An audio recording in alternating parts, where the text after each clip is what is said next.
23 फरवरी 630 ईस्वी बमुताबिक 4 ज़िक़ाद 8 हिजरी के रोज मुहासरा उठा लिया गया।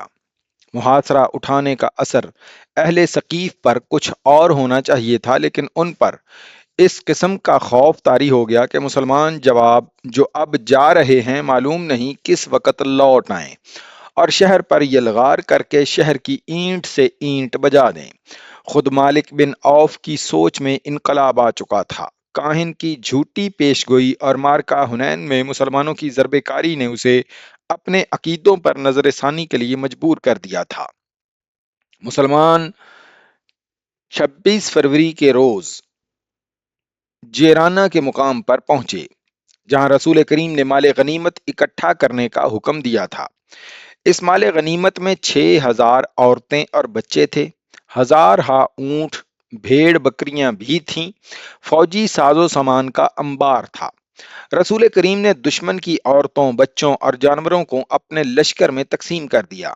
मुजाहिदीन का लश्कर जेराना से अभी चला न था कि कबीला हवाजन के चंद एक सरदार रसूल करीम के हुजूर पहुंचे और ये ऐलान किया कि हवाजन के तमाम तर कबीले ने इस्लाम कबूल कर लिया है। इसके साथ ही इन सरदारों ने रसूल अकरम से दरख्वास्त की कि उनका माल गनीमत उन्हें वापस दे दिया जाए। रसूल करीम ने पूछा, उन्हें माल गनीमत में से कौन सी चीज ज्यादा अजीज है, अहलो अयाल या अमवाल?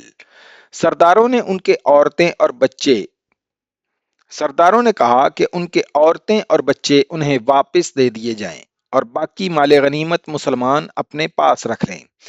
रसूल करीम ने मुजाहिदीन के लश्कर से कहा कि बनु हवाजन को उनकी औरतें और बच्चे वापस कर दिए जाएं। तमाम लश्कर ने औरतें और बच्चे वापस कर दिए। बनु हवाजन को तवक्को नहीं थी कि रसूल करीम इस कदर फैयाजी का मुजाहरा करेंगे या मुजाहिदीन का लश्कर अपने हिस्से में आया हुआ माल गनीमत वापस कर देगा। मुसलमानों की इस फैयाजी का असर यह हुआ कि कबीला हवाजन ने इस्लाम को दिलो जान से कबूल कर लिया। हवाजन के सरदार अपने अहलो अयाल को साथ लेकर चले गए। मुसलमानों की फैयाजी के असरात ताइफ के अंदर तक पहुंच गए। मुसलमान अभी जेराना में ही थे कि एक रोज मालिक बिन औफ मुसलमानों की खैमागाह में आया और रसूल करीम के हुजूर पहुंचकर इस्लाम कबूल कर लिया। देवता लात की खुदाई हमेशा के लिए खत्म हो गई। इस्लाम अब उस दौर में दाखिल हो चुका था जब अरब के इर्द गिर्द के ममालिक और इनमें से भी दूर के ममालिक में इस्लाम के दुश्मन पैदा हो गए थे। इस्लाम जिस तेजी से फैल रहा था, इससे आलम कुफर पर लर्जा तारी हो गया। मुसलमान एक अजीम जंगी ताकत बन गए थे, लेकिन इस्लाम का फरोग इस जंगी ताकत की वजह से ना था, बल्कि इस्लाम में ऐसी कशिश थी।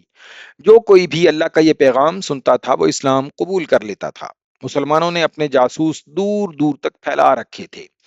630 ईस्वी में जासूसों ने मदीना आकर रसूल करीम को इत्तला दी कि रूमी शाम में फौज का बहुत बड़ा इज्तमा कर रहे हैं, जिससे जाहिर होता है कि वो मुसलमानों से टक्कर लेना चाहते हैं।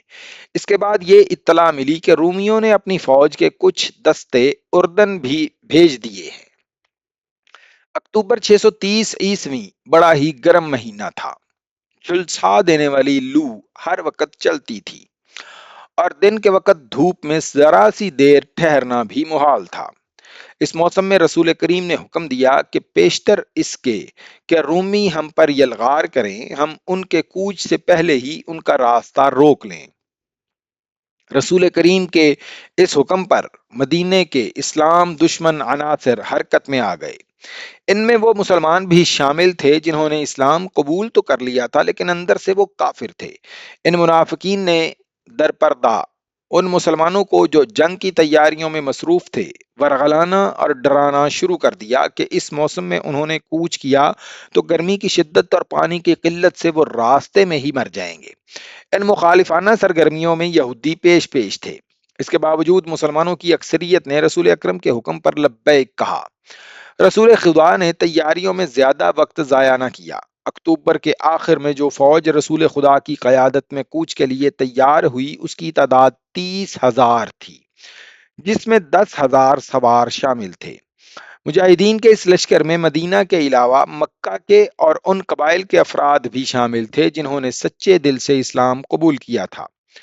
مجاہدین کا مقابلہ اس زمانے کے مشہور جنگجو بازنطینی شہنشاہ ہرقل کے ساتھ تھا۔ مجاہدین اسلام کا یہ عظیم لشکر اکتوبر 630 عیسوی کے آخری ہفتے میں رسول کریم کی قیادت میں کوچ کر گیا۔ تمازت آفتاب کا یہ عالم جیسے زمیں شعلے اگل رہی تھی، ریت اتنی گرم کہ گھوڑے اور اونٹوں کے پاؤں جلا رہی تھی۔ اس سال قحط کی کیفیت بھی پیدا ہو گئی تھی، اس لیے مجاہدین کے پاس خوراک کی کمی تھی۔ مجاہدین اس جھلسا دینے والی گرمی میں پانی نہیں پیتے تھے کہ معلوم نہیں آگے کتنی دور جا کر پانی ملے۔ تھوڑی ہی دور جا کر مجاہدین کے ہونٹ خشک ہو گئے، ان کے حلق میں کانٹے سے چبھنے لگے، لیکن ان کی زبان پر اللہ کا نام تھا اور وہ ایسے عزم سے سرشار تھے جس کا اجر خدا کے سوا اور کوئی نہیں دے سکتا۔ ایک لگن تھی، ایک جذبہ تھا۔ مجاہدین زمین و آسمان کے اگلے ہوئے شعلوں کا منہ چڑھاتے چلے جا رہے تھے۔ تقریباً 14 روز بعد یہ لشکر شام کی سرحد کے ساتھ تبوک کے مقام پر پہنچ گیا۔ مورخین لکھتے ہیں کہ اچھے اور خوشگوار موسم میں مدینہ سے تبوک کا سفر 14 دنوں کا تھا، جسے اس وقت کے مسافروں کی زبان میں 14 منزل کہا جاتا تھا۔ بعض مورخین نے 14 منزل کو 14 دن کہا ہے۔ تبوک میں ایک جاسوس نے اطلاع دی کہ رومیوں کے جو دستے اردن میں آئے تھے وہ اس وقت دمشق میں ہیں۔